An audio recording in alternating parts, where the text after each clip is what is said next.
Ladies and gentlemen, boys and girls, pronouns of your own choice, welcome back, or welcome to the Firefighters podcast. If this is your first time, this is your first episode, hi, welcome, come on in, take a seat, snuggle up, it's real comfy. If you're coming back, hey, how's it going? You look great, good to see you back, thank you for coming. You know where to sit, drinks are at the back, and there's a small plate of cookies at the front for you to help yourself to. Think of these as knowledge nuggets.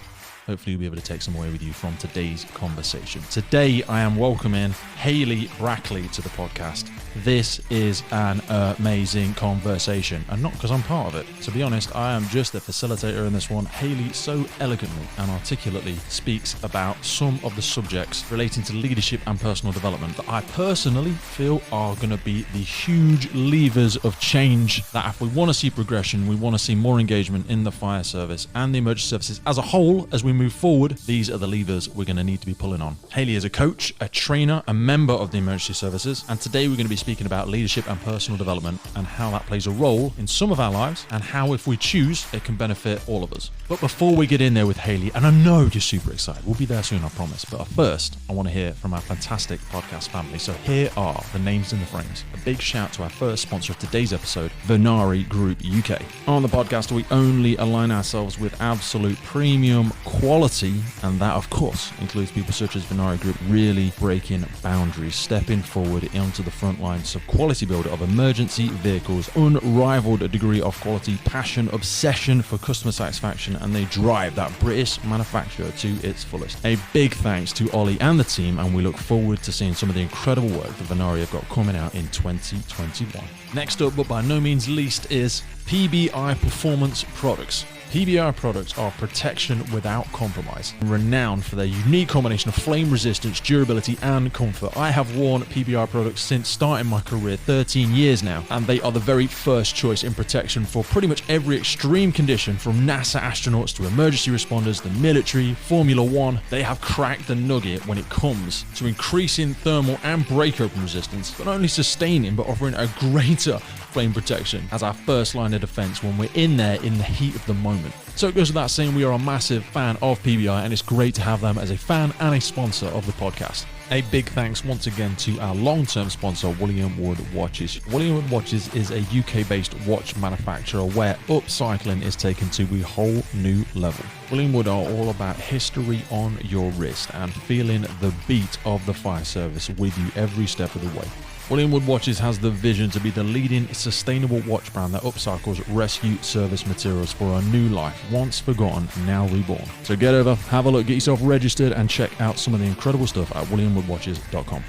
So there you have it. That's the names and the frames. That's the people supporting this wonderful episode today. Are we ready to get in there with Hayley? You are going to want to listen to this one multiple times. I'm going to listen to this one multiple times. Now, this is such an important episode, and this is so relevant to the podcast because I make it my goal to hunt these people out. That's right. I feel like some sort of strange tracker, tracking these people down. Unique, diverse. And Hayley is a great person that not only has found her own diverse talents and superpowers, but she helps other people do exactly the same through her coaching, through her training, and through working with individuals in fire service, but also the emergency services as a wider sector. So if you want some tips, if you want some thought-provoking points to walk away with, then go no further. This episode is going to deliver in spadefuls. Thank you for coming back to the Firefighters podcast. Thank you for tuning in today. I think your return on investment of time in today's podcast is going to be far more than you anticipate, and I sincerely hope, as Hayley would tell us, if you are open to some of the things we shared today, if you are of a growth mindset, and if you sincerely believe that your best is yet to come, then this conversation will be worth it for you. So without further ado, let's jump in there with Hayley, and I will see you on the other side.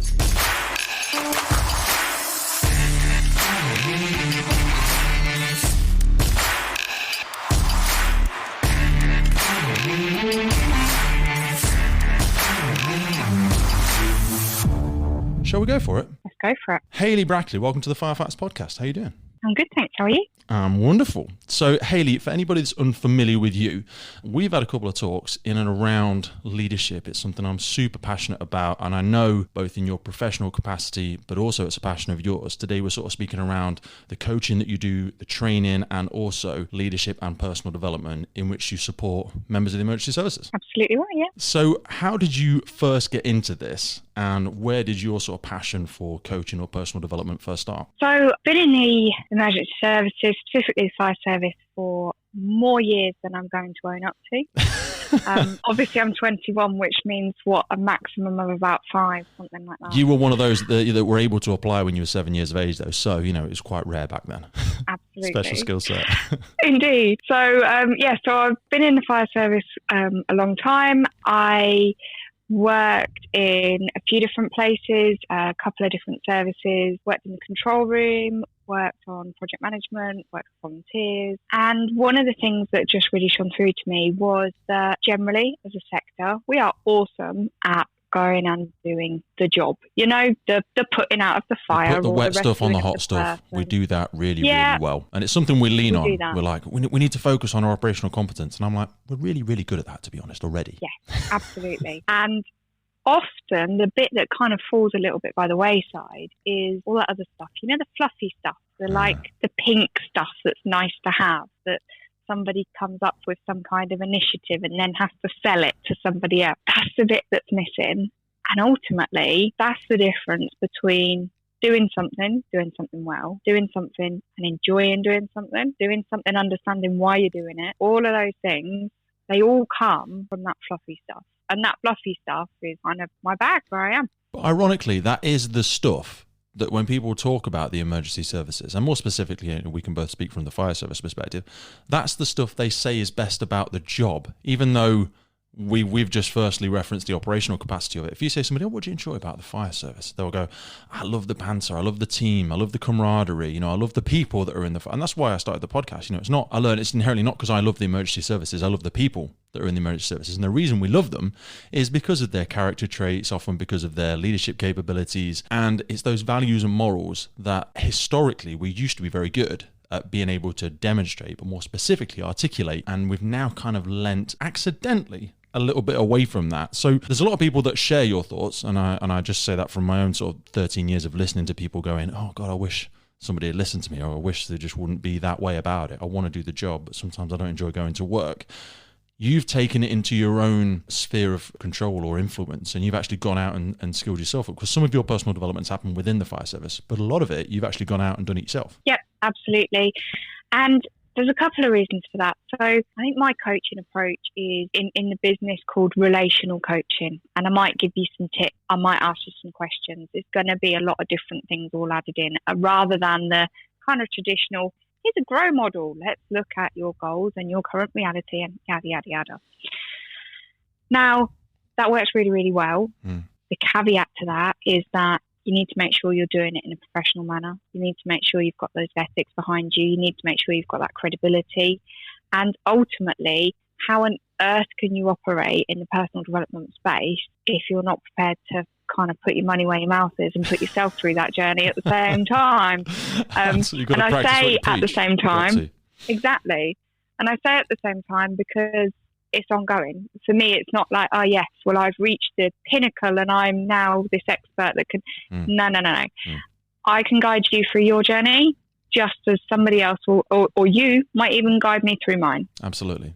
I always use the analogy of like a distillery is how I feel about it. It's both like a daily shower, as in personal development never finishes. It's something you've got to be hungry for every day, but also we are like a cocktail of different influences, different experiences from the environments we live in, at the old nature nurture analogy of it as well. And then as you start to get a little bit clearer on what your unique sort of greatness is or what you're most passionate about, hopefully trying to get them to align, they then go through that continual distilling process. But then sometimes as you grow into a different position in life, a different age, a different influences, family, children, you get promoted, you move to a different sector or something like that, maybe something else gets poured into the cocktail and the distilling process begins again. And then it may come out a totally different flavor, but it's being in love with the process, because like you say, with personal development, there really is no end to it. So I will take your analogy and I'll raise you one. Hit me.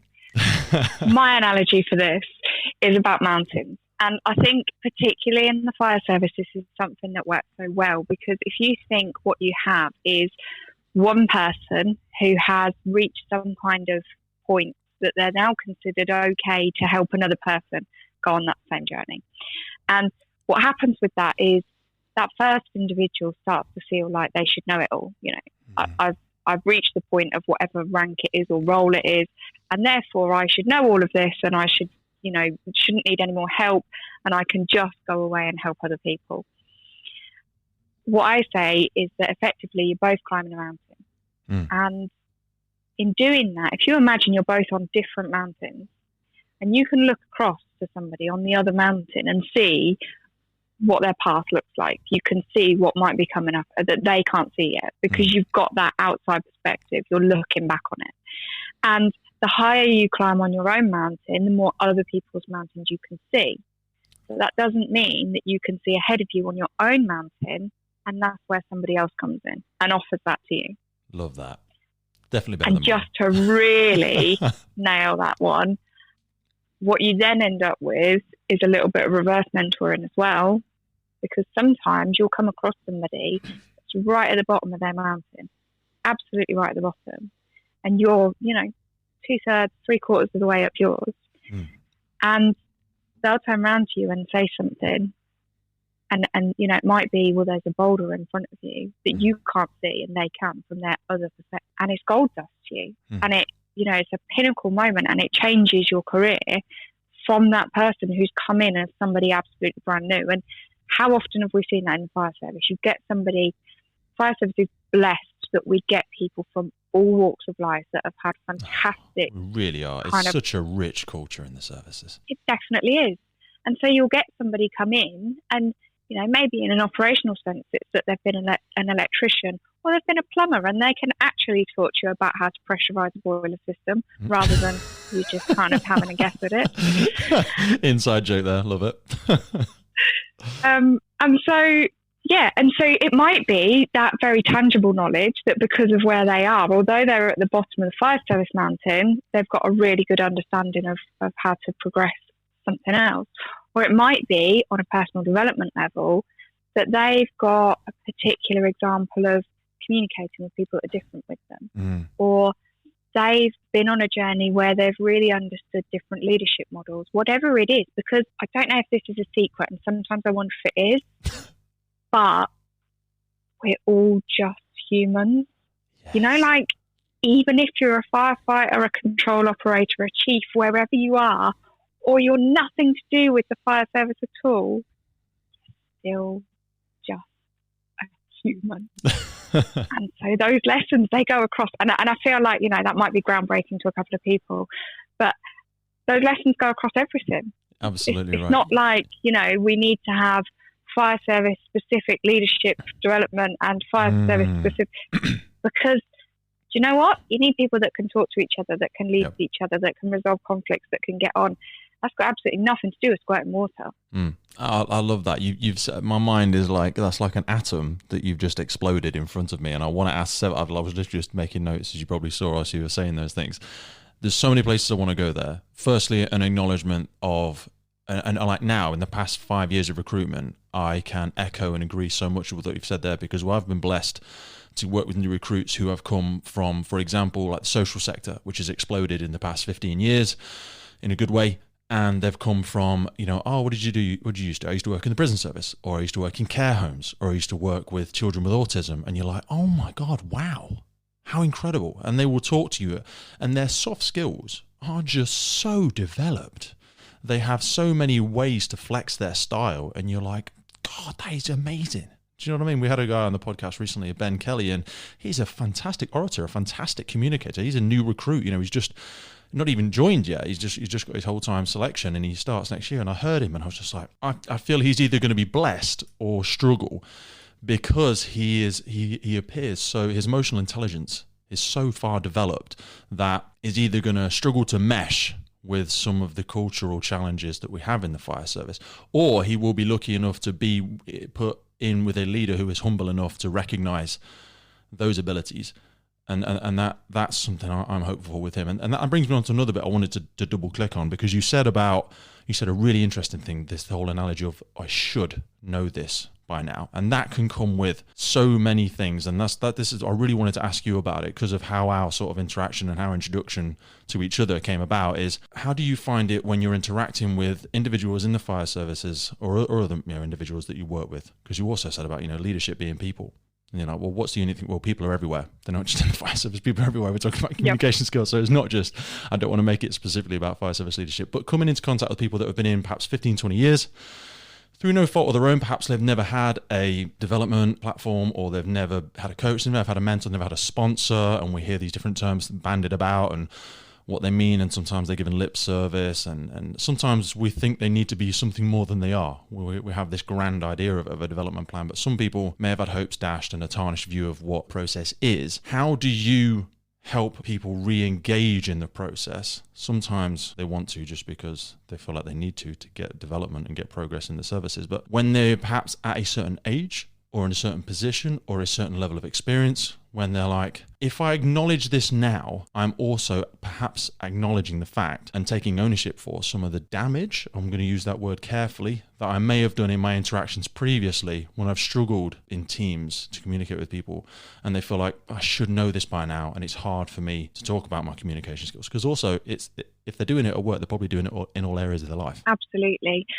So one of the biggest things I work with people on, and sometimes openly and sometimes a little bit more candidly, is about growth mindset. So Carol Dweck, growth mindset, and the belief that you don't know it yet. It's not that you don't know it. It's not that you can't do it. It's less whack a yet on the end of that.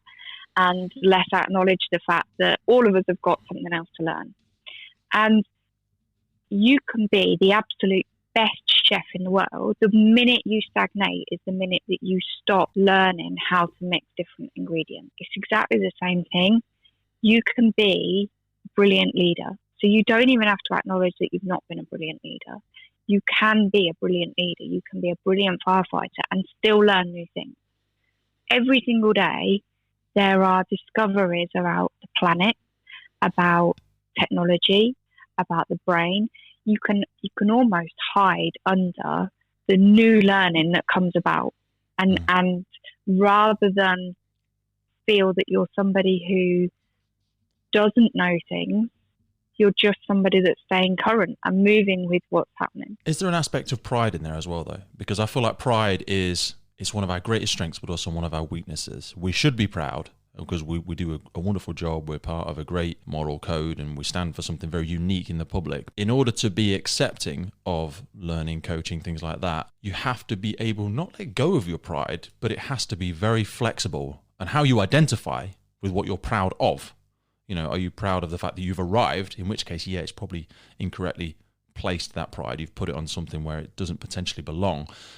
Or are you proud of your desire to continue to develop? Okay. I think there's a bit of a misnomer with pride. My personal experience, and this is literally personal experience, but also for the people that I've worked with, is that we confuse pride with fear. And so what we do is we say, oh no, I couldn't possibly put myself out there and risk making a mistake because my pride's at stake. Is it your pride? Is it actually? Or is it a fear? Is it a fear of rejection? Is it a fear of being found out? Is it a fear of being judged by somebody else as not being good enough? That's not pride. Pride is the act of being proud, isn't it? Where you have achieved something and that works well for you and you enjoy that feeling. Something that holds you back, that's not pride, that's fear. And ultimately, as humans, we are tribal creatures and we are designed to belong, conform, fit in, and that's what keeps us safe. And, you know, you think back to being a cave person, you had to belong to that tribe. You had to know exactly where you stood in that hierarchy. You had to know how to maintain that place in the hierarchy. Now, if we bring that back to now, not a lot's really changed. Whether you work in a hierarchical, tribal kind of service like the fire service is, or whether you are a sole trader, you work entirely on your own, your brain makeup is still exactly the same. And it works on what are your fears? What from a tribal level, if you get rejected by these people, what's the consequences of that? And unfortunately, the brain hasn't really evolved, and it kind of thinks that we're still sat in those caves, and it thinks that, you know, if we talk out a line or if we admit that maybe we don't thoroughly deserve to be the leader of the tribe, then we're going to get evicted from the tribe and we're going to find ourselves hungry, cold, and standing outside in the rain because nobody will let us in their cave.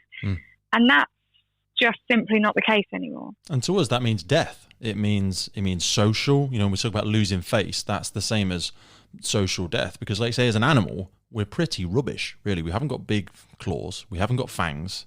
We've got quite soft, pliable skin. We're not the strongest. So the only thing we have is, as you rightly point out, is to stick together. So in order to do that, chemically, we're designed that way. You know, our dopamine, our oxytocin, all these things, our big key drivers, they want us to interact. They want us to shake hands. They want us to have physical contact. They want us to be able to mirror each other. We want to know that we belong to something. You're right. And when people have those moments where they think, oh, no, I don't want to, lose my pride or whatever, if you follow that all the way back, like you say, well, why don't you want to do that? Well, because I might feel silly. And why does that matter? Because if I feel silly, no one will respect me. Why does that matter? Because if they don't respect me, then I won't be accepted. Why does that matter? Because if I'm not accepted, I'll be alone. Why does that matter? And you follow it all the way back, and it'll be ultimately because I want to be part of the team. And that's hard for some people when they go, I don't care what anybody thinks. Well, okay. You mean you don't allow yourself to be too controlled by their opinion, but you definitely do care what they think because you want to remain part of this culture. Now, I'm an independent person. Okay, well, you live in a society where you rely on everybody else in order for you to survive. So there's a balance to be had somewhere. Don't be that tree in the wind that allows yourself to get blown left to right by other people's flexible opinions. But we need to acknowledge that certainly in the fire service, while we try and narrow this and double click back down onto the fire service, individual contributors are wonderful, but they don't necessarily move the whole body, the whole army, the whole group forwards. Anything you achieve, certainly on instant ground or even within a team in itself, is going to happen through and with other people. So if you can't be an effective communicator, if you can't move people with your words and your actions, certainly, then you're going to find some perpetual frustration in all aspects of life, but definitely within the emergency services. I'd agree, but again, I'm going to disagree because I'm that kind of person. I love you too there. Go on. So I do agree, and it's around being able to communicate to get people to do what you need them to do. However, it's not just that. When you think about an instant ground, you can shout at somebody as hard as you can, and you can instill massive amounts of fear into them. You can ridicule them. You can make them comply with exactly what you want them to do, and they will do exactly what you've asked them to do. Is that healthy? Is that conducive to the service and the sector moving forwards? Is that conducive to having well-balanced, well-looked after workforces? I would say no, and I would say that certainly the evidence around conditions like PTSD, look at risk factors such as what's the support like. Because things still get achieved, but there's a lot of collateral damage that happens with that. There's a lot you leave a lot in your wake of your apparent success. We achieved the goal. How's everybody doing? Don't want to talk about it.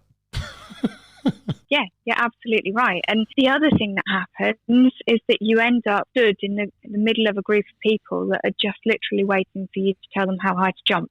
Over and over again, and nobody looks at what it is that they might need to jump themselves because they can't, because they have to be ready for your next instruction. And so that critical thinking just doesn't develop in people. And then what happens is we get a new wave of leaders, and we question why this new wave of leaders have got no autonomy, and they keep coming and asking us everything, and they just don't get on with it, and they've got no critical thinking skills. And we wonder, why is it that this new wave have this lack? And we say the same thing about people working through probation. Why is it that these people working through probation can't think for themselves? Yeah. Have you created the environment where they're invited to think for themselves? No? Oh, can we go back to your first question then, please?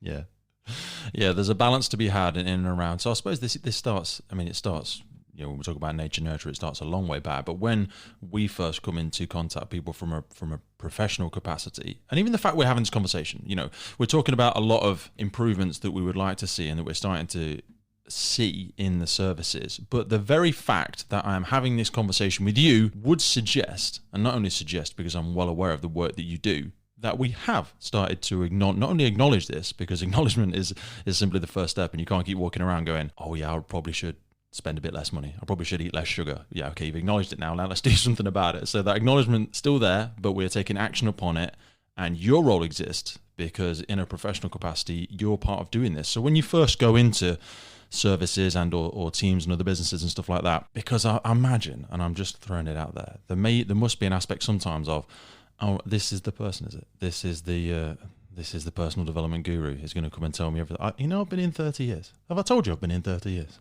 And there's maybe a bit of an aspect of that. So how do you help people not necessarily want to, because they've got to want to, otherwise the whole system doesn't work. And I know we spoke about this before, but I'd love you to refresh us about it. And how do you help them once that willingness is there, identify those blind spots? And if people wanted to develop them or identify them for themselves, how could they do that? What I'd love to tell you is that there's like a magic. I ask these 6 questions and then I get a formula and I run it I'll get through my a pen ready. matrix. I'll get my pen ready. Go for it. So I ask these magic 6 questions and then I've got a matrix and I run it through and it gives me a code at the end. I put that into a computer. Yeah, and it's like just a little ticket and I hand it to them and then no. Yeah. It is nothing more complicated than the art of a conversation. And I wish I could give you something really groundbreaking and mic drop moment. That's it. I think that was the mic drop moment, because it's hard. Because there's not those 10 tangible steps. There's not, and we like steps. What's the 5-point plan? What's the steps? What's the qualification? What's the mark? What's the metric? Whereas people and communication are like a wonderful dance. You might, I stepped on your toes. You're going a bit too fast. I'm going a bit too slow. I don't know this tune. I haven't practiced. I'm not listening. I'm not paying attention. I'm looking at the people dancing over there. I'm not paying attention to you, and I bump into you. And it is the art. You say art, and I love the word. I love the fact that you use the word art, because it's very subjective. It's very personal. It's a bit like the Mona Lisa. Some people go, oh my God, that's horrific. It looks ugly. Yeah, well, it's art. So to me, it's beautiful. It's the same with everyone and their partners, no doubt. Certainly me and my partner. I'm balding at the top of my head, and I'm a big lump of a man whose hair's receding. But I'm sure she thinks I'm very handsome. And I hope she believes that for a long time to come. Otherwise, the illusion will no longer work. But it is an uncomfortable thing to try and develop, the art of communication. So how do you encourage that, or how do you nurture that? So I very much take the time. I think time is probably one of the most key factors in having a good conversation with somebody. Not rushing it, building up that rapport, understanding where they're coming from, what's their perspective, have a little think about what's the last 12 months been like for this person. How have they come to be here right now? It's always handy if an organisation has got something that they want to work towards. That might be a leadership charter, or it might be a framework. It might be a values document, something like that, something that gives you a conversation starter. And you can take that and you can look at it and you can say, okay, so let's have a look at these and let's work out, where are you on that? And if that's not available, so sometimes I work with people and it's not through an organisation, it's somebody one-to-one. And what we'll do there is we'll do some values-based work to come up with what are your kind of 6 to 10 biggest values and how are you living through those. And so we'll use things like the wheel of life to understand how are you living through your values. And what that gives you is the opportunity to quite kind of tangibly, because personal development is not tangible, is it? We both know that. Yeah. If you use something like the wheel of life, or if you've got a framework or something to work towards, it gives you that opportunity to make it a little bit more tangible. And for so many people, that's the difference. They want to be able to see, where am I now and where am I looking to get to? What's the from and to? How have I improved? Because otherwise, what I'm saying to them is, give me your blind trust, invest 6 hours of your time into me, and hopefully at the end of this journey, you'll reflect and think that things are much better in your world. I mean, it's good, it's nice, it's hopeful, it's very, very fluffy, and potentially a little bit ambiguous on what it delivers. But the thing is, we know it works, and we're quite lucky in the fact that a lot of senior management or senior leadership teams, depending how they choose to self-identify, are acknowledging this. Because I kind of, whilst personal development is relevant to people at all levels of organizations, I feel the wider benefit, simply through how much damage you can cause if you were unaware of some of your actions, behaviors, is more impactful when you see it at those higher levels sometimes. And it reassures me that I see a lot of the work that you do, although I have seen individuals such as yourself being given the opportunity to work with lesser down rankings in the services, because you do work with crew watch groups. You kind of travel the whole spectrum now. Has that Has that always been the case? And I wanted to ask you that first, because I've got another question about values. But Okay. how much of an appetite do you see across the services that you work for to support personal development at all levels? And given the fact that the higher up you are, the more damage you could potentially do, is there a lean towards more development at the higher ranks? So it's very mixed, and it depends on the service. As with a lot of things in the UK Fire and Rescue Service, each one has its own quirks and tendencies. And in some environments, it's very much, us people up here, we're quite comfortable with where we are. And, we've made it, we're quite happy with that. We're going to carry on doing the good stuff we've done because it's got us this far in life, and we reckon that we're all right. Yeah.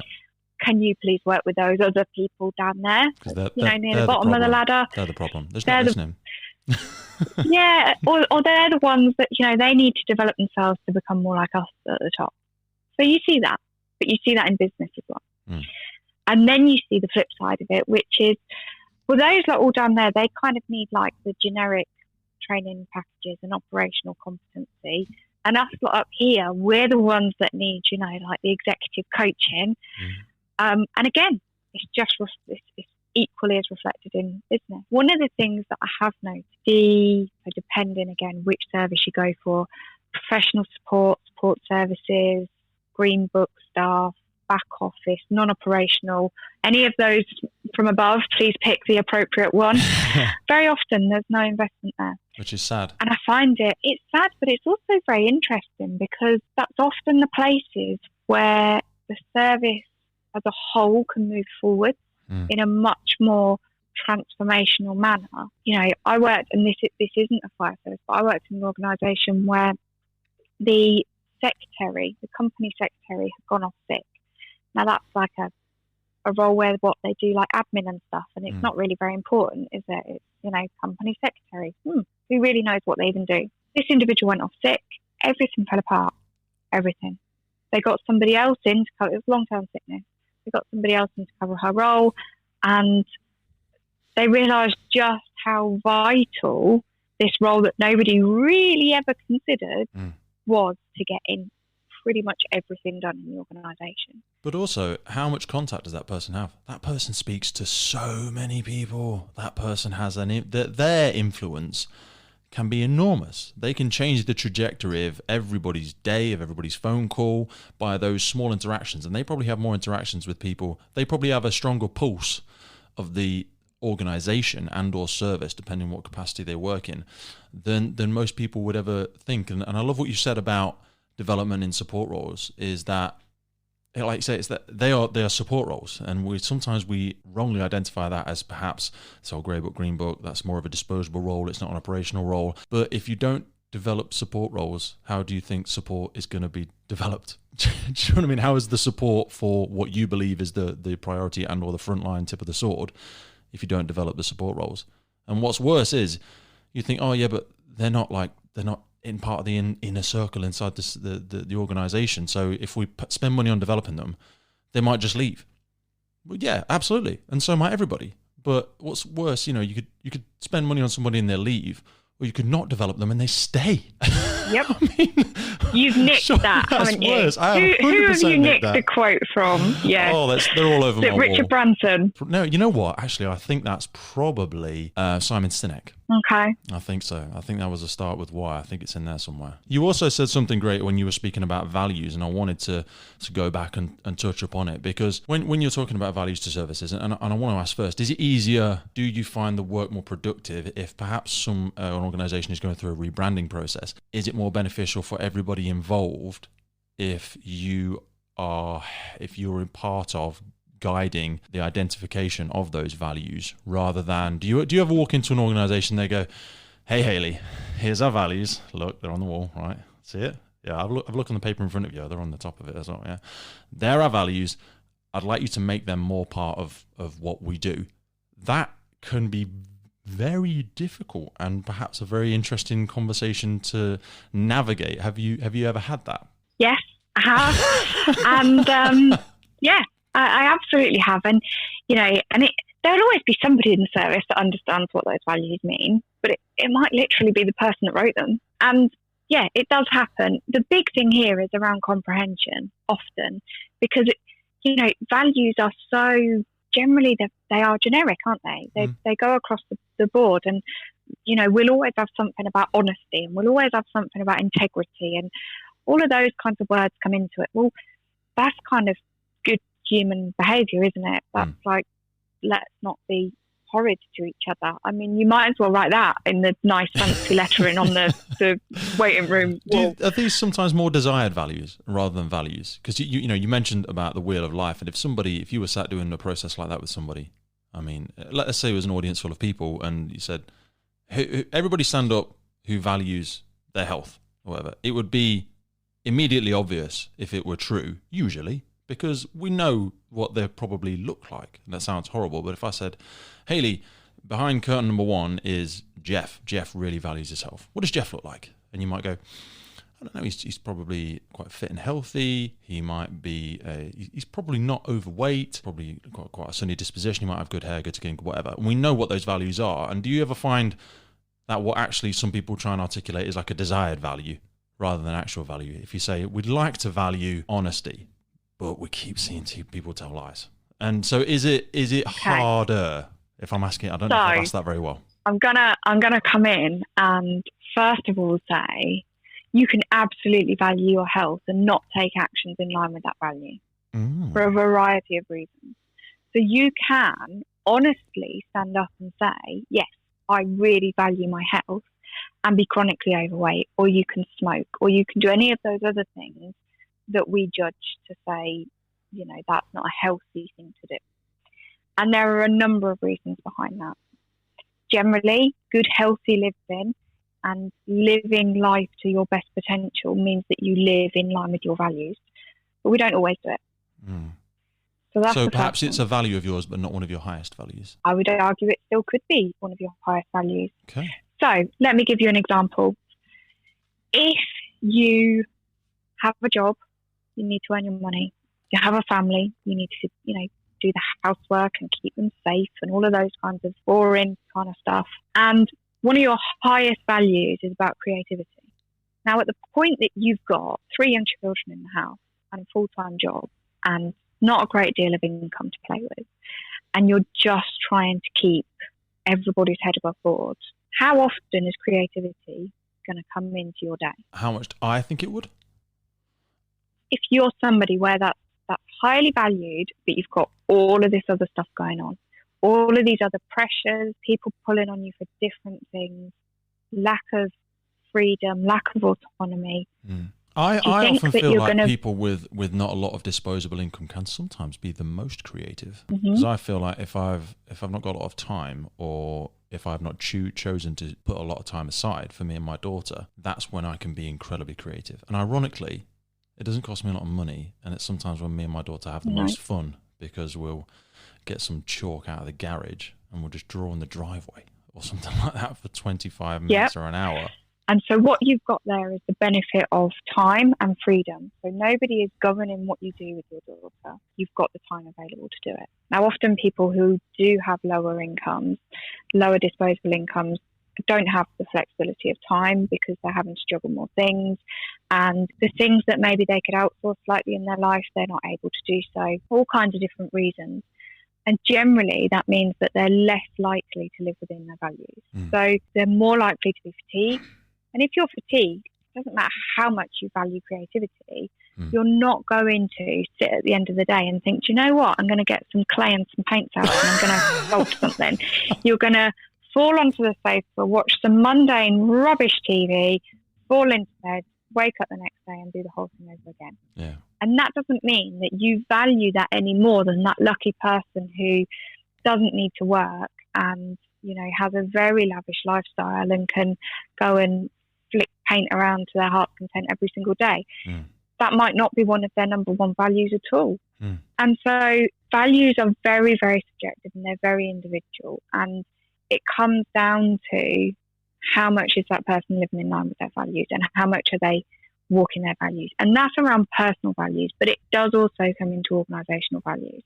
Absolutely. So you use the example of honesty and around, we don't often see that. That doesn't often play out. You know, we've got this value around we must be honest, and then we've got people telling lies, mistruths, or just hiding information from each other. You can still very much value honesty. And as an organisation, you can still very much value honesty. If you don't have the skill set to have a difficult conversation, how are you going to get that honesty in? If you feel pressured by other people to conform, how are you going to get that honesty in?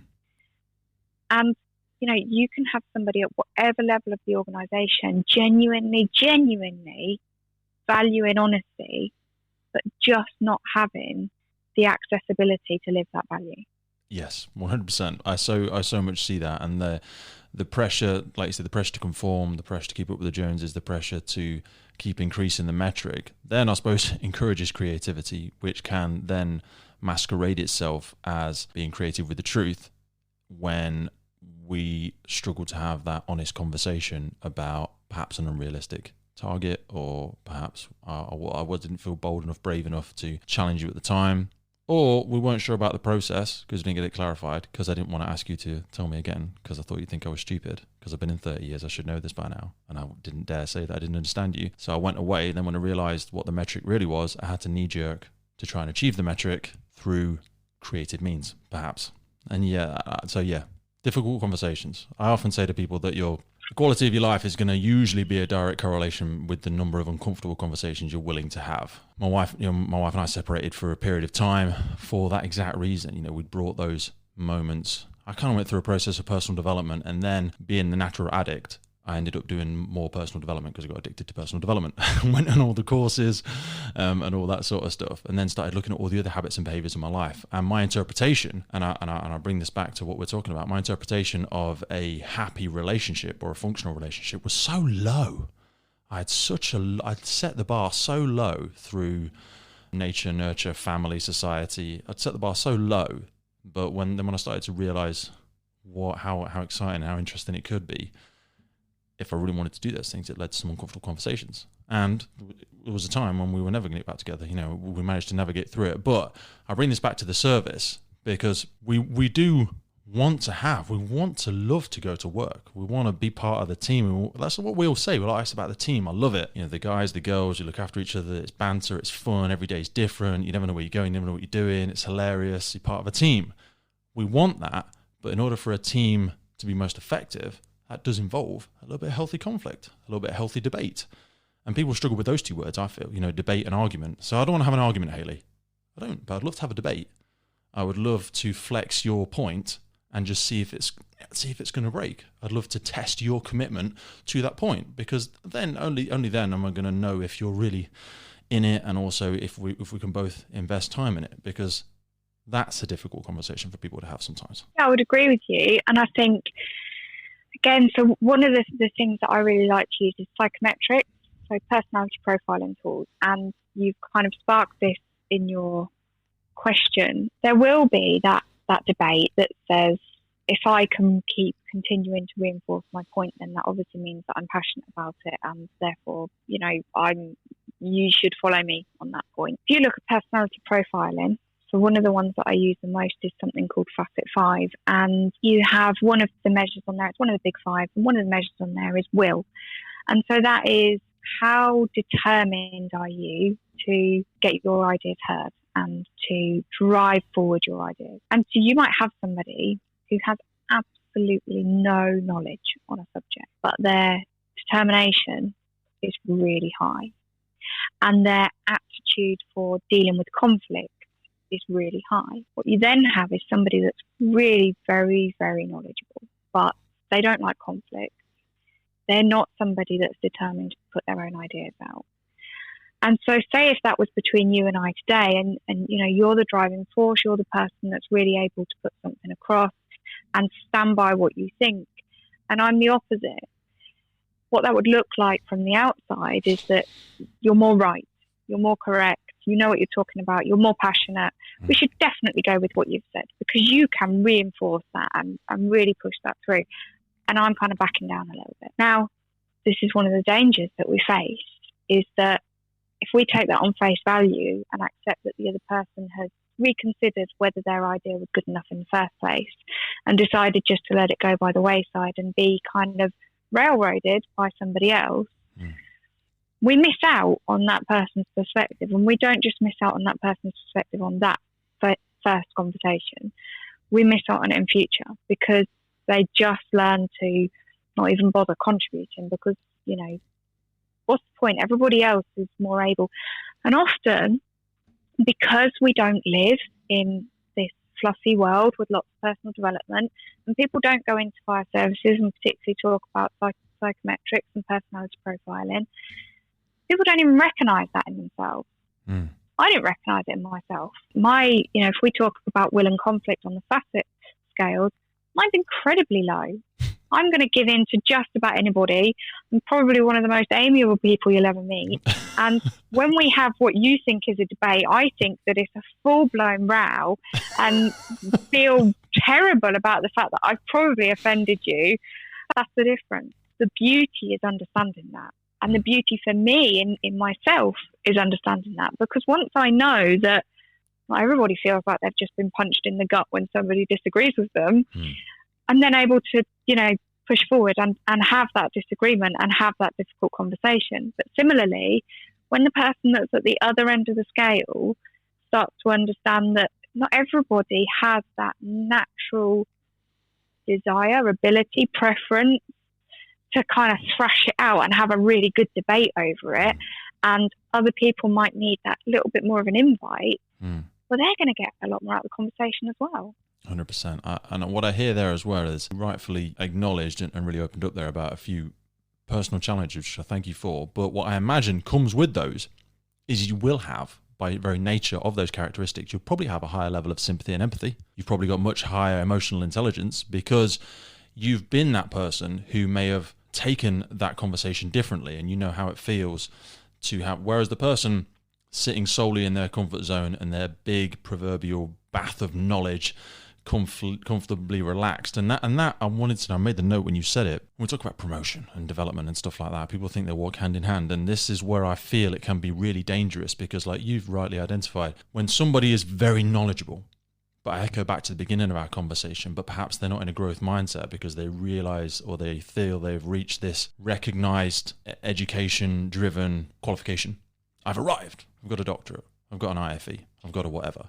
I've arrived there and I'm just going to spout this knowledge off. That doesn't inherently suggest that the growth that took them to that position is still within them. Are they still pushing themselves outside of their comfort zone? Are they still engaging in creative thought? Whereas the person, as you sort of identified yourself as, who you're probably so much further outside of your comfort zone, suggesting you're in a much greater growth mindset. And if you're interviewing somebody, or if you're interviewing a group of people and you're like, we're looking for people to take the service forward, we want people that are open to change, we want people this, and someone's evidence that they're open to change is to give you a long list of qualifications and knowledge that they've accumulated, I'd be asking, what are you working on now? Where do you feel your greatest challenges are now? Show me those aspects of you.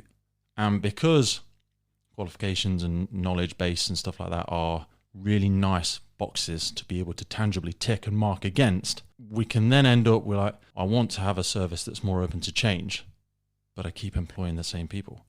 Or we keep having those feel-good interviews where we're like, that person feels like me. They felt good. I want to give them the job because it feels good. Yeah, but you've said you'd like people that are slightly outside of your apparent self-identified box to help you move forwards. So if you keep having people very similar to you, can you see the conflict that might emerge there?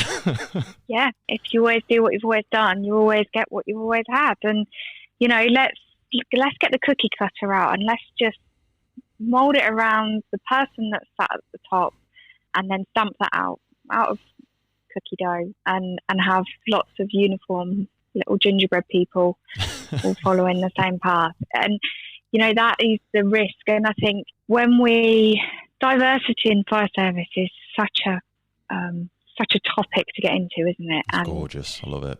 It can be so contentious. So emotive. People just not understanding it, particularly when somebody says, let's rebrand Fireman Sam into Firefighter Sam. And there's a story behind that and there's a message behind that. But actually, let's look at what we've already got in the service. Let's look at the diversity that's already there. And that diversity doesn't have to be cultural or gender-based or anything like that. Literally diversity of thought. So in what way do you think differently to the way that I think differently? And how can we create a space where we can both bring our unique brain patterns to the table and move things forward and not have cookie cutter? And one of the things that I've noticed is that with this cookie cutter, what we have is somebody writing policies who's been the person that can get themselves to the point where they're hierarchically senior enough to write policies. And so they'll write policies using the language of somebody that's hierarchically senior, that's probably done some kind of formal qualification. And they'll put in like really, really long words. And, you know, there'll be the ones where you've got and in order to consider this, instead of just saying we should think about. And then what you get is this kind of self-perpetuating situation where those other people that don't have those kind of thought processes and aren't akin to reading academia will look at that and just feel alienated, and it won't help them to move forward, and it'll be a policy that means nothing to them. And then you'll get the people who do get it. They can move forward with it, and they can pick it up and they can go, yeah, this makes perfect sense. The guy that wrote it is then able to go, yeah, see, this worked because that person's followed it. And look, they're following in my footsteps now. And they're my kind of people. They're doing really, really well. Yeah, exactly. Isn't this policy brilliant? Because you play your cards right, works. You'll be writing a policy one day as well. Exactly. And you can write it you with might not be words. leading anybody, but you'll be writing some policies. Yeah. You can put lots and lots of words into that policy, and really long words as well, Really with long like ones. far too many consonants. I was That's looking through the definitely what we dictionary last need. night, just circling a few that I've got pinned out for next week's policy. There's some absolute doozies in there. I love them. Yeah. And the way that you choose them is basically you get a ruler and you mark out on your ruler that in this dictionary it must be longer than an inch. Yeah. This word must be longer than an inch in order to feature. Yeah. And like you say, that just creates a much wider chasm. But when you were speaking then, because I know it's something we've discussed before, and it's something you are really sort of at the tip of the sword with, is this concept of neurodiversity. And I think, if I'm not getting ahead of myself, you've been instrumental in trying to support some national work in that. Am I right in saying that? I'm not going to claim instrumental. I think that's quite grand. Well, there's instruments in an orchestra. I didn't say you were the star and role. I said you're definitely instrumental. You were one of the supporting I'm roles. Definitely maybe like a string on a bow of a violin or something like Be that. the triangle I'll on the take back. that. The triangle. Yeah, that's me. yeah.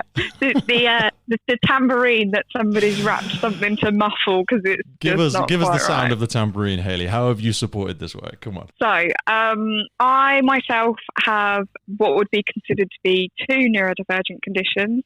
So I've got dyslexia and ADHD, and I know that I was the first person to kind of openly say my brain works a bit differently to other people's brains.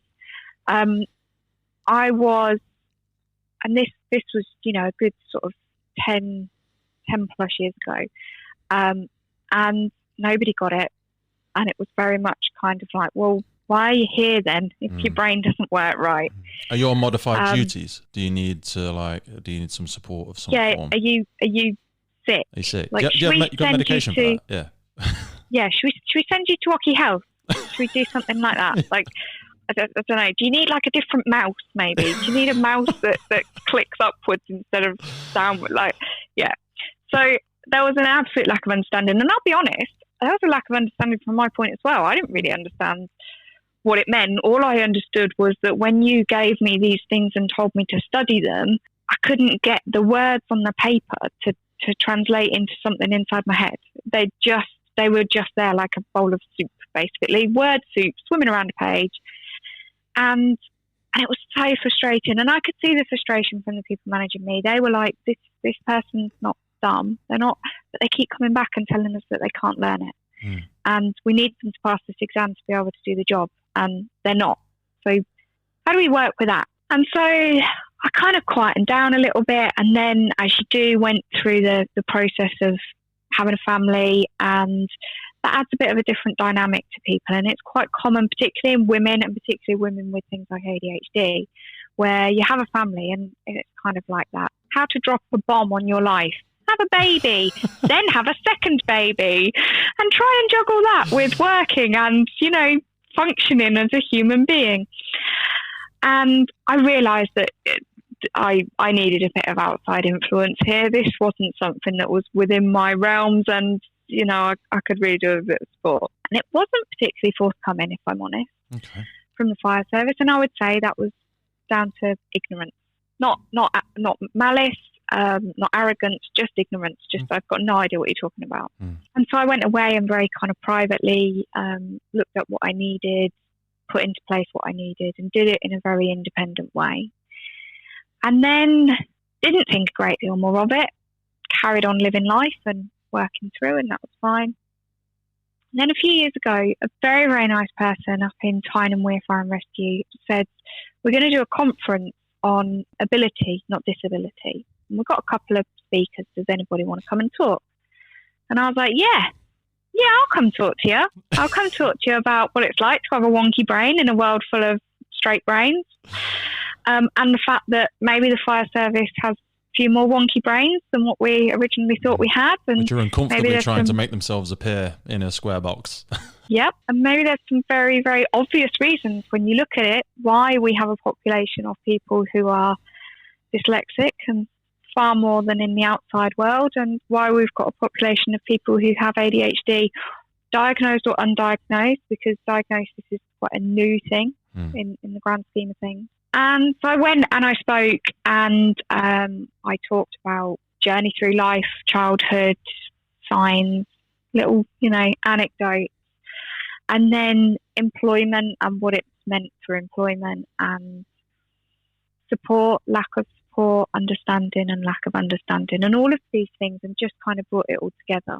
And what I got on the back of that was something I never expected. Was on the day, maybe 30 people of the however many in the audience privately coming up to me afterwards going, so glad somebody said this. Either I have a diagnosis that I've been unwilling to disclose, or I think that I may need to pursue a diagnosis and I've not been able to ask anybody where to go. What I then got over the coming couple of months was the same. Was people just coming back and saying, yeah, so you're the person that spoke about that, aren't you? And you look really normal. Like you're just like a normal person. And where's the big head brace and like I thought you'd have a white stick and like a dog or like, I don't know, a flashy like pink hair or something. I don't know. Absolutely. Green hair, I think it is for ADHD. Yes, absolutely. And that was the thing. People came and they were like, you know, you're doing a job and you're doing a job well, but you've obviously got wonky brain syndrome. And it's made me wonder whether maybe that's what's going on for me. I've always felt like I'm kind of stood on the outside of this, looking in at everybody else doing it right. And I just couldn't put my finger on why I wasn't doing it right. And so these conversations started to grow. And, you know, I wasn't the only person there. There was another amazing speaker from Greater Manchester who talked about having dyslexia. And interestingly, he was more senior in the organisation and the person responsible for writing said policies. And that was the point. That was the point that he realised he had dyslexia, because, you know, words were just evading him. So, yeah, the kind of narrative started to grow, and more it started to be something that was talked about, something that people started to understand. And, you know, there is a long, long way to go on this. People still say, neuro what? What's that? We're a long way from, as a sector, understanding what's going on for our employees. But when you think that the likelihood is, if you've got a watch of 8 people, 2 of them have some kind of neurodivergent condition based on statistics and probabilities. And if they haven't, I've got 3 or 4 spare that I could lend people if they need them. Exactly. Yeah, exactly. And, you know, when you talk about diversity and you talk about inclusion and you think about people that are marginalised in the workforce. Well, these people aren't marginalised by their numbers, because there's quite a lot of them. They're marginalised by the fact that they're just totally invisible. They're not seen. It's not something that's heard. Unfortunately or fortunately, there's no neon flashing signs above people's heads. And often they don't even know it for themselves. So how can anybody else understand it around them?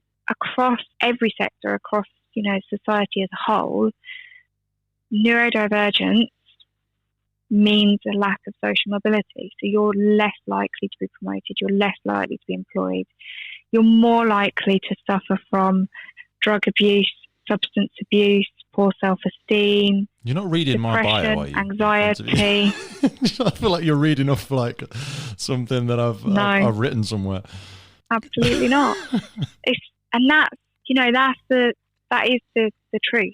And when you support somebody in the right way, and this doesn't have to be massive, and very rarely is it massive, this is around having a great inclusive culture and welcoming everybody and creating honesty and creating growth mindset and doing away with judgment and letting people come in and be able to talk and be able to ask and be able to be free in what they're doing.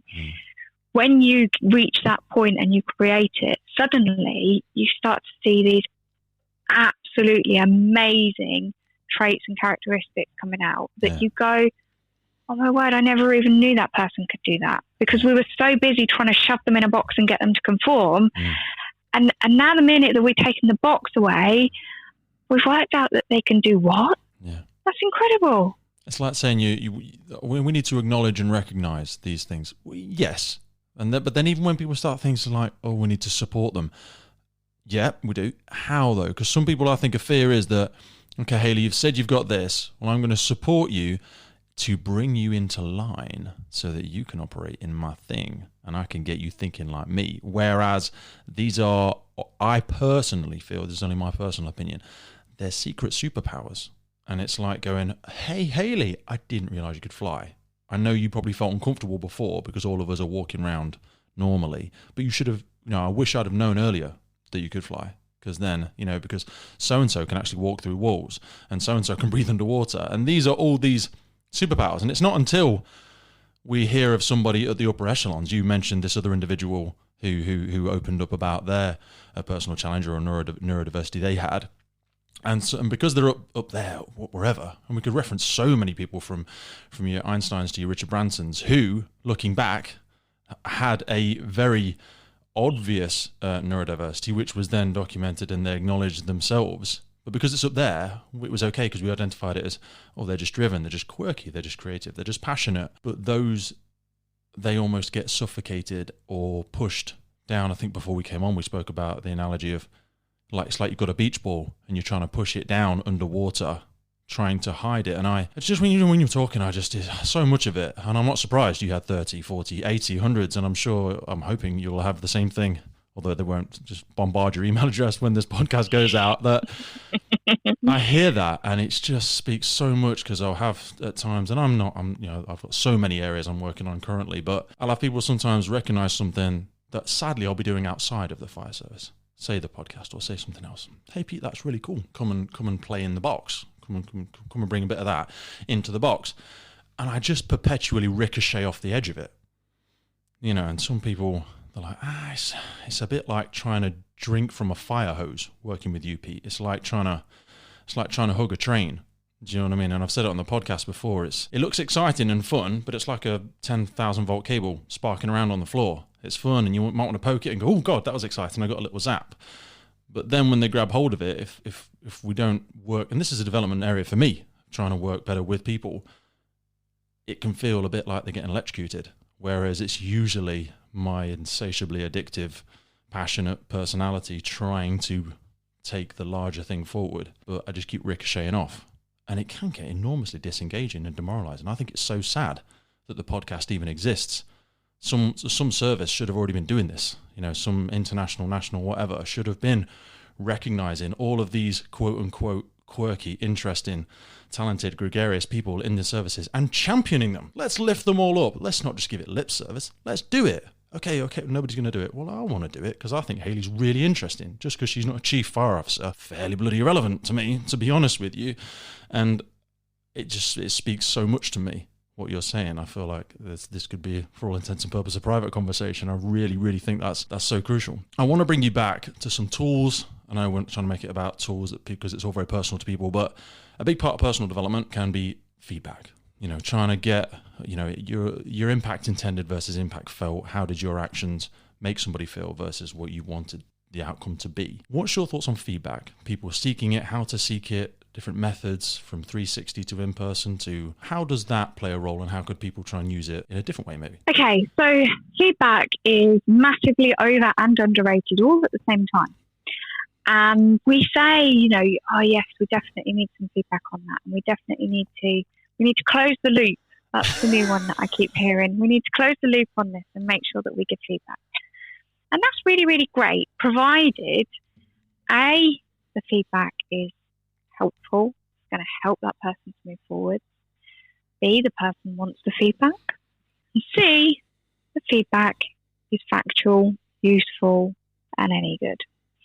If not, it's really overrated because essentially you're just kind of casting your opinion to somebody in the form of some kind of concrete block and hoping that it hits them in a way that's not too damaging.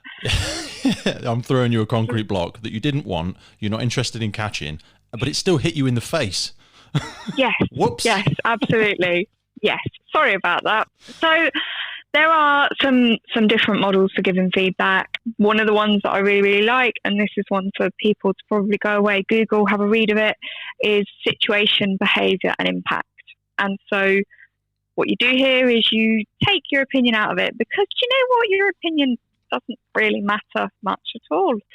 So the situation is whatever the context of the conversation, so that the person you're giving feedback to knows what it is that you're giving them feedback on. The behaviour is what you observed. I saw you do this. So Pete, when we were on your podcast, that's the situation. What I observed you doing is listening, and your listeners can't see, but I can see you right now listening. And so when I'm watching you listen, I can see that you're actively listening. You're nodding along, and I can see that you are allowing your facial expressions to represent the feelings that you're having and the thoughts that you're having whilst I'm speaking. That's the behaviour that I've observed. The impact of that, Pete, on me is that I feel very engaged in this conversation we're having, and I feel heard. I feel listened to, and I feel something of the thing that I've just rambled about for the last however many minutes might be interesting to you. Some of those pennies dropped. Some of the lights switched on as I spoke to you. I saw them sparking off. Yeah, absolutely. And so what I've done there is I've not given you any of my opinions. I've not told you what I think you should do.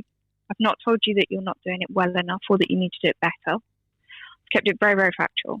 I've told you the context, told you what I've seen, and I've told you what the impact on me was. That's not it. And this is sometimes the confusion with a feedback model is, it was brilliant. I dropped that model in and I did it perfectly. And then I walked off and nailed it. Yeah, nailed it. And then I went and got myself a coffee. And they just stood looking a bit bemused. No idea what's wrong with them. That's their problem, though. Yeah. So from there, you need to round it off. And so that can work a number of ways. You can, and this is my favourite, ask the other person what they think of that. Ask the other person to reflect on it. You can invite some conversation. And if there is some kind of intended action to move forward from, then you can bring that up with them. What do you think would be a good way to move forward from here? Something like that. So that it's not just closed off. But I suppose remaining aware that if the desired outcome, is greater rapport, if it's an interaction with somebody you don't envisage, not that would necessarily mean it's not worth doing, but if it's somebody that's not going to be integral in your future, or maybe they're not part of your team, for example, an individual in the street hurling abuse at you, maybe investing your time in an SBI model for them may not have the same return on investment for you, but don't throw the baby out with the bathwater because it's a very useful technique, certainly for, like you say, for teams, for aspiring leaders. So if I'm hearing you correctly, and if I attempted my version, it might be, so Hayley, we were sitting having our podcast today, and I observed you you kept glancing off to the right-hand side of the screen, and this is obviously not the case, but for example, you kept glancing off the right-hand side of the screen. For me, that felt like you weren't engaged in my conversation, and I felt like what I was saying wasn't very interesting. It kind of made me step back from the conversation. How do you feel about that? Is that accurate? Which may open the door for you to go, well, actually, Pete, I had some notes down to the right of me, and I wanted to ensure that we were getting the best. Or I was making notes because I was so interested in what you were saying. I was actually making notes on some of the things you were mentioning, but I can totally appreciate that actually that made you feel, because for you, a big part of feeling listened to is eye contact. I'm aware of that now. I hadn't realized that at first. It's certainly something I'll be more conscious of in the future, and I'll definitely, think about that when I'm speaking with you, because that's where, like you say, it's knowing how that person wants to be communicated with. I think this is great when you think of like love, because like someone's example of love, somebody says, oh, Hayley makes me feel loved. No, you let Hayley make you feel loved because of how you receive love. If Hayley's way of loving somebody is she wants to hold my hand all the time, she wants to kiss me in public. If you're somebody that doesn't like public displays of affection, you're going to hate that. But Hayley's desire was, I want you to feel love. I want you to know that you're close to me. I want you to feel this. Whereas if I wasn't able to give some effective SBI, you don't necessarily have to take your partner aside and practice this at home. Though, if they're of a creative growth mindset and they want a relationship to change or evolve, maybe it'll be fun. Maybe. It's not quite as fun as some of the games you might play at home together, but maybe give it a try. So it can be super effective, and certainly in a team. I suppose you've got to have a lot of self-awareness and a lot of willingness to feel like you look a bit of a muckpit sometimes, because the whole idea of trying something new is we've got to invite failure into the conversation, or our perception of failure. I might come in a bit fast or come in a bit low, and you might not be ready for it, but that's okay. That's feedback in itself. Absolutely. I think the thing that it does that's really beneficial is it stops you accidentally creating an opinion or a judgment or an opportunity to go on a self-fulfilling prophecy. And so, yes, when that person's mouthing off at you in the street, you might not invest the time into this. However, if you do need to have an interaction with them and you tell them that they're a good for nothing thug that's got, the brain the size of a pea and what they're shouting isn't even intellectually correct, you're going quite deep. You're going to make it quite difficult to bring that conversation back to any kind of amicable resolution. And essentially, on a brain level, what you're doing is you're kicking off that chimp part of the brain and you're putting that other person into a fear response because you have shown them very, very directly that you've judged them. And that's not what you want to do in feedback. What you want to do in feedback is literally feedback. This is what I've seen. This is the impact. Not, I think you're good at podcasting, or I think you could be better at it, or, you look like a nodding dog. None of that. Yeah. What you need is to just provide that factual information that allows that other person to remain in a neutral state, free from judgment, to be able to interact on a kind of adult to adult level to move forward.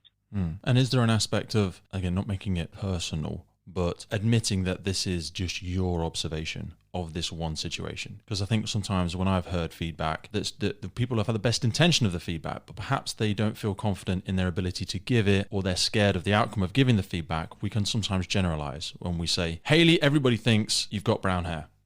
Whoa, hang on a minute.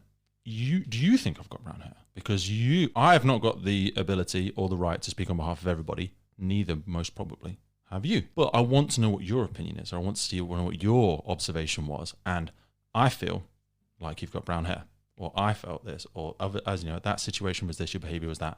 And the influence on me, not the influence on the team. You switched everybody off. Everyone thought you were an idiot afterwards. Well, you thought I was an idiot. And that's not somebody going, it's just your opinion, you doesn't mean that. If my desire is to build rapport with you, it does matter to me. So therefore, don't shy away from making it your feedback. Don't give feedback on behalf of the world or on behalf of the entire organization. Give me your feedback. Absolutely. One of the kind of nice exercises you can do is imagine that you're in court and you're with an absolute pedant, and this person is asking you to present what's happened. And you say, well, everybody thought that he'd done wrong there. And this pedant that's interviewing you when you're under oath is going, okay, so specifically, who is everybody? And you go, well, the people around. And they go, no, for the record, I need to know. Who specifically? And you go, well, that guy. And the pedant goes, okay, so where's the witness testimony for that guy? Has anybody got that? Court clerk, where is that? Awkward. No, we don't have a witness testimony for that. Okay, I'm just going to come back to you here. You said that guy, we have no witness testimony. What evidence are you referring to here? Okay, so we've now reached the conclusion that this is just your observation and your opinion on it. Okay, please can you clarify for the court exactly what it is you were trying to say? Can you present your evidence in a way that we can actually use? Now, that's a bit silly and a bit daft. And I wouldn't recommend getting into that for every conversation you have. But ultimately, if you're really struggling with something and you're not sure whether you're kind of getting drawn into the offering your opinion or generalization, run it through that scenario. If I was to be stood up in court, how would this play? Am I being absolutely factual? And the way that you open your sentence, avoid opening a sentence with you are or everybody, because what you then end up with is you are lazy or everybody thinks you are lazy. If you go with I observed, so I observed you not putting the kit away at the end of the incident. It's factual. Nobody can argue with that, can they? And actually, what you're doing is allowing the opportunity for that person to acknowledge and let you know if there's a reason behind that. If you tell somebody they're lazy often enough, what's going to happen to them? You're creating an identity for them to grow into. They're like, well, Hayley says I'm lazy. It's clearly an overwhelming truth she believes. So why? There's too much effort for me to put into to try and change her mind. She says I'm lazy. I'm going to act lazy. It's going to self-perpetuate. And then all of a sudden, and it echoes back to that micromanagement you spoke about earlier. You don't know what you're doing. I'm going to tell you what you're doing. I'm going to tell you every single small step of what you're doing. And you're breeding more of what you don't want. You're breeding more what you perceive as incompetence. They think they're being obedient. They think they're doing exactly what you said. But when you don't tell me what to do, I now don't feel bold enough, creative enough, competent enough to show you what I can do. Yeah. Scary. Absolutely right. It is scary. I sincerely hope so much more of this is able to get out there. Sorry, I felt like I interrupted you there.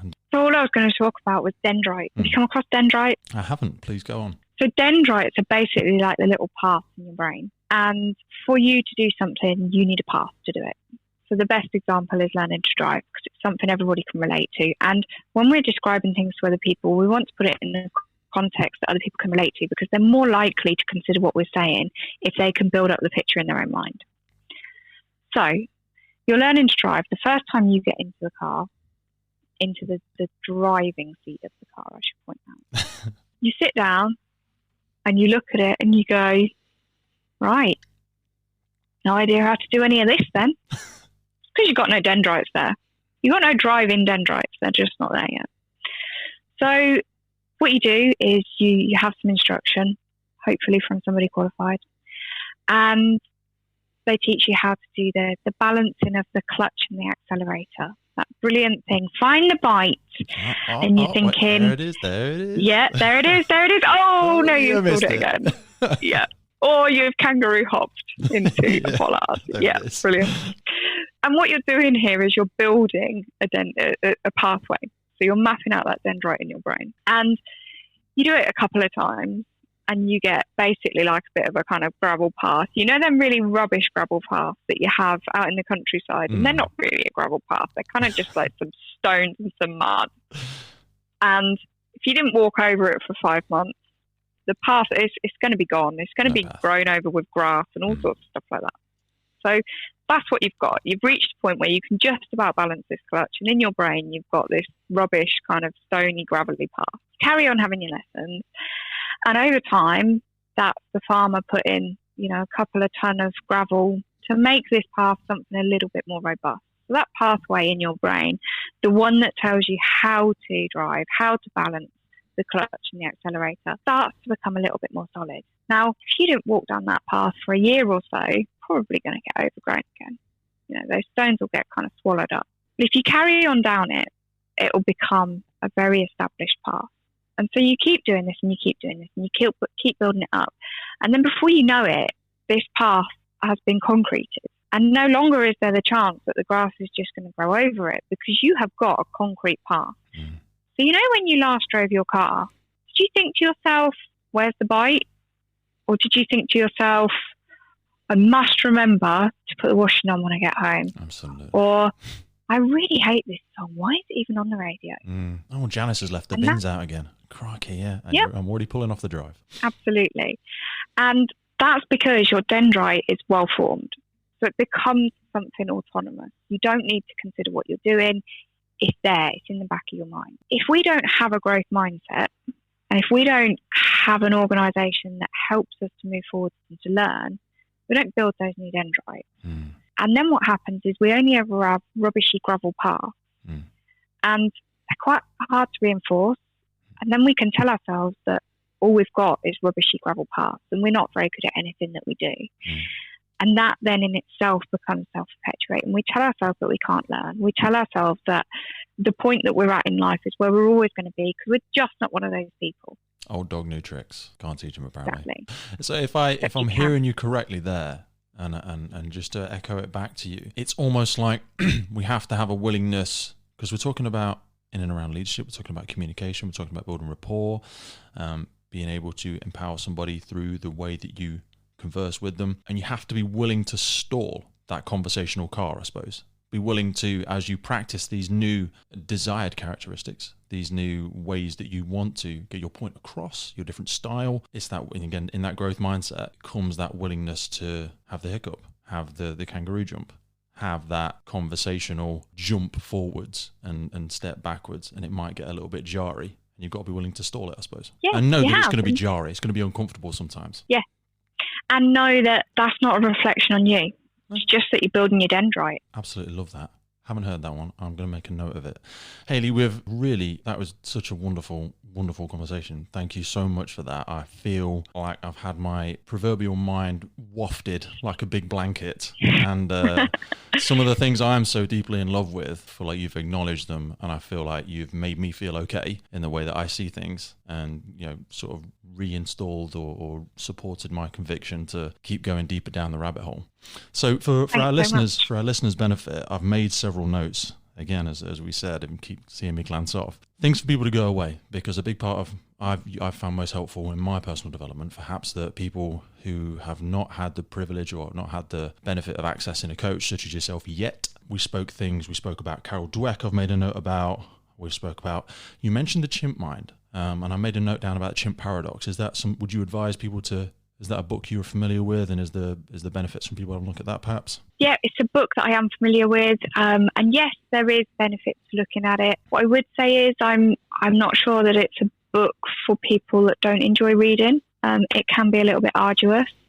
There is an audiobook version, but also if that's not something that really grabs you, just literally contemplate chimps and cavemen and how they interact and how they move forward, and make that a little bit of a reflection if reading's not for you. Reading's not for you, but if you wanted to go away and flirt with the idea, we've heard a few things today, and I know, as we've said, these are all very personal, so you can't just pick up a tool and expect to be able to build a house straight away. But we spoke about, as I look at my notes now, we've got SBI model, situation, behavior, impact, things that people could go away and look at. For anybody that wants a bit more information, what's the best way for them to get in contact with you? So you can check out my website. My website is greatmindsdon't.co.uk, and all of my contact details are on there. I love that. And I know people will go and look anyway, but just as a little taster, because I had a look at it again this morning, the Great Minds Don't, it breaks it down, doesn't it, as you go sort of down the website. And I don't want to spoil it for people, but I love the way you put a lot of thought into that, as I'm sure you're not surprised to hear, because you put it together. So there was obviously a lot of thought. It wasn't thrown together, Pete, but it's very good. So I would very much, it will be in the show notes, and I encourage people to go away and have a look at it. Hayley, awesome. Thank you for taking time away from your fixing hobbies to be here with us today. I really appreciate you taking time out of your day to be with us. Thanks so much. It's been great to be here. Go and have a powerful day. Thank you for spending time with me today. Thank you. And I'll speak to you soon. All right then. Take care. Take care. Bye-bye. Well, folks, that was my conversation with Hayley. And I personally feel, while she would not state it herself, there was a mic drop every 5 minutes right there. There were so many knowledge bombs getting dropped all over the place. It was a proverbial storm, an absolute lashing. It was throwing it down with personal development nuggets, like a hailstorm of emotional intelligence. Tips, tricks, references, resources. I'm still gathering them up from that conversation, and you will find as many of them as possible in the show notes from today's episode. So take a look just underneath it. You see where it says show more? Click click on that bit, and you will see first and foremost a reference to Hayley. That's right, you heard it at the end of the episode. You can go over to her website and find out more about the amazing work that she does. Hayley works in the sector currently. She is a very busy lady, but if you want to interact with her, if you think yourself or your service or your sector or the person you really struggle with at work could benefit from the help and support of Hayley, then that's where you want to go first. And below that, you'll also see some references to some of the things we discussed. There'll be some nice little reminders in there, and there'll be one or two takeaways that hopefully you can have a go with, you can have a play with, and you can see a tangible return on what it feels like to be bold enough, to be brave enough, to be creative, to be willing to try, to be willing to fail, to be willing to succeed. You'll also see in there a little link from me. If you enjoyed today's episode, I promise you, and I would not give a promise lightly, that we have some incredible guests coming up real soon, and we drop out a very short, non-spammy email whenever a new episode gets released. It's less than a one-pager. So if you want to hear from the guests, if you want to hear when the new episode comes out, if you want to hear a little bit more detail about a specific resource, you will see it in those emails. They come out very rarely. They are few and far between, but they're a little bit like an eclipse. They don't happen very often. They're always special. They're always worth waiting for. So without further ado, I just want to thank you again. Thank you so much. I do not take your time for granted. Coming here, sharing in this moment with us, it really means a lot to me. I know it'll mean a lot to Hayley. She's invested so much in her own personal development, and I feel very grateful for having had this conversation with her today. It's given so many things for me to reflect on and for me to re-engage with and re-implement in my life. So once again, thank you to Hayley, and thank you to you. I look forward to carrying on this journey, and I look forward to having you with us as we do. So I'll see you back here again real soon on the Firefighters podcast.